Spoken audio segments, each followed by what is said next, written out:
మహేష్ బాబు గారు నటించే వారణాసి మూవీలో ఒక కథ ఏకకాలంలో 3 దిక్కుల్ని తాకుతున్నట్టు తెలుస్తుంది.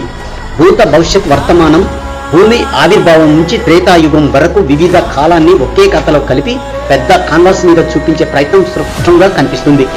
ఎస్ఎస్ రాజమౌళి గారి దర్శకత్వంలో సూపర్ స్టార్ మహేష్ బాబు గారు హీరోగా తెరకెక్కుతున్న అత్యంత ప్రతిష్టాత్మకమైన చిత్రం వారణాసి. ప్రియాంక చోప్రా, పృథ్వీరాజ్ సుకుమారన్ వంటి అంతర్జాతీయ స్థాయి నటులు ప్రధాన పాత్రల్లో నటిస్తున్న ఈ భారీ ప్రాజెక్టు 2027 సమ్మర్లో ప్రపంచవ్యాప్తంగా విడుదల కానుంది. ఈ కాలాలన్నింటినీ ఒకే తీగతో కట్టే శక్తి రుద్ర పాత్రలో కనిపించే మహేష్ బాబుకే ఉందని చిన్నమస్తాదేవి విజువల్తో సంచలనం, ఒక రకమైన గగురుపాటు కలిగించిన ఒక షాట్ ఉంది. సముద్ర గర్భంలో చిన్నమస్తాదేవి రూపం కనిపిస్తుంది. తన మొండెం నుంచి 3 రక్తధారలు ప్రవహిస్తుంటాయి. 2 రక్తధారలు ఆమె సహయోగినీలు అయిన డాకిని వర్ణీల నోటిలోకి వెళ్ళగా మరో రక్తధారను ఆమె సేవిస్తుంది. ఆమె భయానక రూపంలో ఉన్న లోతైన ఆధ్యాత్మిక తత్వాన్ని ప్రతిబింబిస్తుంది. హిప్పోపొటామస్ నోటిలో ఒక గుహలోపల శిరస్సు లేకుండా ఉన్న దేవత రూపాన్ని భయంకరమైన అవతారంలో దర్శనమివ్వడాన్ని గమనించవచ్చు. ఈ దేవతకు కథకు లింకు ఏముందో కానీ అసలు అలాంటి రూపంలో ఉన్న దేవత ఎవరు అనే ఆసక్తి కలిగి ఉంటుంది. తన శిరస్సును తానే నరికి చేతిలో పట్టుకొని ఆ రక్తాన్ని 2 శక్తులైన డాకిని అంటే జయ, వర్ణిని అంటే విజయ సేవిస్తున్న రూపం అత్యంత భయంకరంగా గంభీరంగా ఉంటుంది. సృష్టి వినాశనాల రెండింటినీ ఒకేసారి సూచించే ఈ అవతార తంత్ర విద్య ఘోర తపస్సుతో సంబంధం కలిగిన అత్యంత ప్రత్యేక రూపంగా భావిస్తారు. చిన్నమస్తాదేవికి ఉన్న అనుబంధ పురాణ కథనాల ప్రకారం చిన్నమస్తాదేవి భూత, భవిష్యత్, వర్తమానాలన్నింటినీ గ్రహించే వరాన్ని ప్రసాదించగలదని చెబుతారు. రుద్ర అవతారంలో ఉన్న మహేష్ బాబు ఆమెను ప్రసన్నం చేసుకునేందుకు చేసే ప్రయత్నాలు, ఆమె శక్తిని అందుకొని రాక్షసులను అంతం చేసే సంకల్పం, ఇవన్నీ గట్టిగా కనెక్ట్ అవ్వడం ఆసక్తికరం. తల నరికేసుకొని రక్తధారలతో నగ్నంగా ఎందుకు ఉంటుంది? వారణాసి కథలో చిన్నమస్తాదేవి పాత్రను బట్టి చూస్తే త్రేతాయుగంలో రాముడి చేతిలో ఓడిపోయి చేతులు కాలు కోల్పోయిన కుంభకర్ణుడు కలియుగంలో కుంభ అనే వికలాంగుడిగా పుడతాడు. గత జన్మ శక్తిని తిరిగి పొందాలనే తపనతో చిన్నమస్తాదేవిని పూజిస్తాడు. తన మొండెం నుంచి 3 రక్తధారాలు ప్రవహిస్తుంటాయి. 2 రక్తధారాలు ఆమె సహయోగినీలైన డాకిని వారిని నోటిలో వెళ్ళగా మరో రక్తధార ఆమె సేవిస్తుంది. ఆమె భయానక రూపంలో ఉన్న లోతైన ఆధ్యాత్మిక తత్వాన్ని ప్రతిబింబిస్తుంది. అయితే చిన్నమస్తాదేవి భయానక రూపం వెనుక ఎన్నో కథలు ఉన్నాయి. కొందరికి ఈ దేవత గురించి తెలిసి ఉండవచ్చు. తెలియని వారికి ఆ దేవత గురించి పురాణాల్లో ఉన్న కథలేంటో చూద్దాం. ఆమె ఎవరు? ఎందుకు తన తలను తానే నరుక్కుంది? ఆమె రక్తాన్ని ఎందుకు 3 దిశలా ప్రవహింపజేస్తుంది? ఈ ప్రశ్నలు ప్రస్తుతం దేశమంతటా ట్రెండ్ అవుతున్నాయి. శక్తిపీఠాల్లో 6వ దేవతా ఆలయాల్లో ఒకటిగా పరిగణించబడే చిన్నమస్త ఆలయం జార్ఖండ్లోని రాంగఢ్ జిల్లాలో ఉంది. ప్రచండ చండి అనే పేర్లతో కూడా పిలుస్తారు. చిన్నమస్త దేవిలో చిన్న అంటే ఖండించిన, మస్తా అంటే తల అని అర్థం. ఈ రూపాన్ని శక్తి యొక్క రౌద్ర రూపంగా భావిస్తారు. చిన్నమస్తాదేవి మానవుని జీవిత విధానంలో భాగమైన జన్మ, రతి, మృత్యువు 3 ముఖ్య దశల్లో 3 రూపాంతరాలుగా సేవిస్తారు. గృహస్థులు, గృహిణీలు, సంసార బాధ్యతలు ఉన్నవారు ఈమెను ఇంట్లో తాత్విక దేవతలతో పాటు ఆరాధన చేయలేరు. తానే తల నరుక్కునే ఘోర త్యాగం ఆమెది.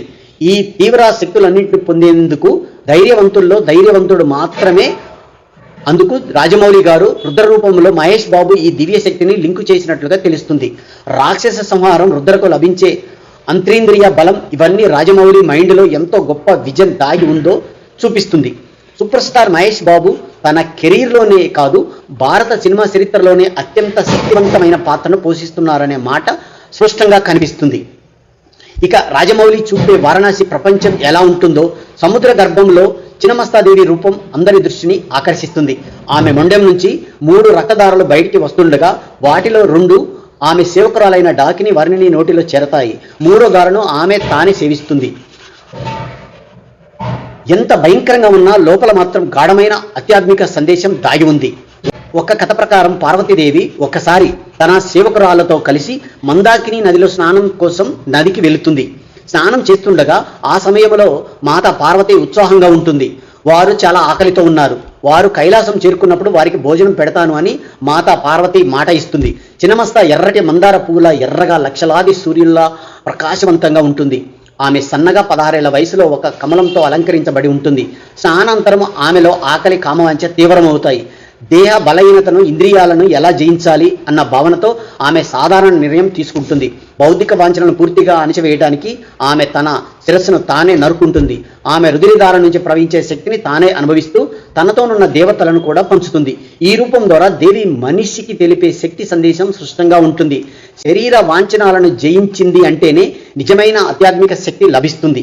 ఆమె శరీరం నల్లగా మారుతుంది. అప్పుడు ఆమెతో పాటు ఉండే సేవకురాలు డాకిని వారిని వచ్చి ఆకలితో అలమటిస్తూ ఆహారం అడుగుతారు. అయితే పార్వతీదేవి చుట్టుపక్కల ఎంత వెతికినా తినడానికి ఏమీ దొరకదట. అయితే ఆలస్యం అయ్యే కొద్దీ ఆకలి వల్ల డాకిని వర్ణిని శరీరం నల్లగా మారిపోయిందట. అప్పుడు ఇద్దరు, మీరు ఈ జగతికే తల్లి, మా ఆకలిని తీర్చలేరా అంటే పార్వతీదేవి తన శిరస్సును ఖండించుకొని ఆమె మొండెం నుంచి వచ్చే 3 రుధిరధారల్లో 2 డాకిని వర్ణినీలకు అందిస్తే 3వది తానే గ్రహిస్తుంది. ద్వారా వారి ఆకలి తీరుస్తుంది. చిన్నమస్తా ఉపవాసన, ఆత్మజ్ఞానం, మానసిక బంధాల నుంచి విముక్తి, తాంత్రిక పూజలు, ఉపవాసనలు, దీక్షలు చేసేవారికి స్వీయ నియంత్రణ అవసరం కనుక ఆమెను తమ ఆరాధనలో భాగంగా చేసుకున్నారు. చిన్నమస్తాదేవి కాళ్ళ కింద శృంగార విలాసంలో ఉన్న మన్మధుడు రతిదేవి కనిపిస్తారు. ఎందుకు తాంత్రికులు, సాధికులు చిన్నమస్తాను ఆరాధిస్తారు? ఈ రూపాన్ని కొలవడం సాధారణ భక్తుడికి సాధ్యం కాదు. భక్తితో పాటు భయాన్ని జయించే ధైర్యం, ఆత్మ సాధనాల్లో ఆవేశాన్ని నియంత్రించే శక్తి కావాలి. డాకిని నల్ల వర్ణంలో కాళికా స్వరూపాన్ని సూచిస్తే వారిని ఎరుపులో శక్తి స్వరూపాన్ని సూచిస్తుంది. ఈ ఇద్దరు కాలం మరియు శక్తుల సమన్వయాన్ని ప్రతిబింబిస్తారు. ఇంకో కథ ప్రకారం ఒక సమయంలో దేవతలకు, రాక్షసులకు యుద్ధం రాగా రాక్షసులు ధాటికి తట్టుకోలేకపోయిన దేవతలు పార్వతీదేవిని రక్షించమని ప్రార్థిస్తారట. అప్పుడు జయ విజయాలతో కలిసి పార్వతీదేవి యుద్ధం చేస్తారు. చాలా కాలం పాటు యుద్ధం చేయడంతో జయ విజయ శక్తిహీనులవుతారు. వారిని ఆకలి బాధ పీడిస్తుంది. యుద్ధ భూమి కావడంతో తినడానికి ఏమీ దొరక్క పార్వతీదేవి ప్రార్థిస్తే ఆమె తన శిరస్సును ఖండించుకుని వారికి రక్తం ద్వారా శక్తినిస్తుంది. తాను ఆ రక్తాన్ని తాగుతుంది. తద్వారా ముగ్గురు కలిసి రాక్షసులను సంహరిస్తారు. చిన్నమస్తాదేవి ఎవరి మీద నిలుస్తుంది? కామదేవి అక్షరాల లైంగిక కోరిక మరియు రతి లైంగిక సంపర్కముల సంభోగ జంటపై నిలబడి ఉన్న చిన్నమస్తా చిత్రాన్ని కొంతమంది పండితులు లైంగిక కోరికపై వ్యక్తి నియంత్రణ చిహ్నంగా వ్యాఖ్యానిస్తారు. చిన్నమస్తా వైరుధ్యాల దేవత. ఆమె దేవి యొక్క 2 కోణాలను సూచిస్తుంది: ప్రాణదాత మరియు ప్రాణం తీసుకునే వ్యక్తి. ఆమె లైంగిక స్వీయ నియంత్రణకు చిహ్నంగా మరియు వ్యాఖ్యానాన్ని బట్టి లైంగిక శక్తి యొక్క స్వరూపులుగా పరిగణించబడుతుంది. ఆమె మరణం, తాత్కాలికత మరియు విధ్వంసం, అలాగే జీవితం, అమరత్వం మరియు వినోదాన్ని సూచిస్తుంది. వారణాసి సినిమాలో చిన్నమస్తాదేవి రూపం ఆమె రక్తవర్ణం అంటే ఆమె సంక్లిష్ట ఎరుపు రంగులో ఉంది. దేవత యొక్క చిత్రాన్ని లైంగికత, మరణం, సృష్టి, విధ్వంసం మరియు పునరుత్పత్తి యొక్క సమ్మేళనంగా వాస్తవికతను తెలియజేస్తుంది. జీవితం, లింగం మరియు మరణం వ్యక్తీకరించబడిన విశ్వం యొక్క గొప్ప ఏకీకృత పథకంలో అంతర్గత భాగమని ఇది ఒక అద్భుతమైన ప్రాతినిధ్యం. చిన్నమస్తా తల్లి ప్రతిమకు తల లేదు. 2 చేతులు పైకి పట్టుకొని తల లేని మొండెం ఆమె విచిత్రమైన రూపం.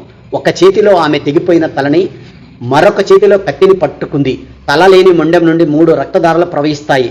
ఆమె చేతిలో పట్టుకుని తెగిపోయిన తలలో ఆమె నోటిలో ద్వారా మధ్య ఆవిరి తాగుతుంది. మిగిలిన 2 దారాలను దేవతలకు ఇరువైపులా నిలబడి ఉన్న 2 పరిచారకులు తాగుతారు. ఆమె రక్తం జయ మరియు విజయ ద్వారా సేవించబడుతుంది మరియు వారు తృప్తి చెందుతారు. తరువాత వారు తిరిగి ఇంటికి వస్తారు మరియు మాతా పార్వతి తిరిగి తన తలలో చేరుతుంది. ధన్యవాదాలు.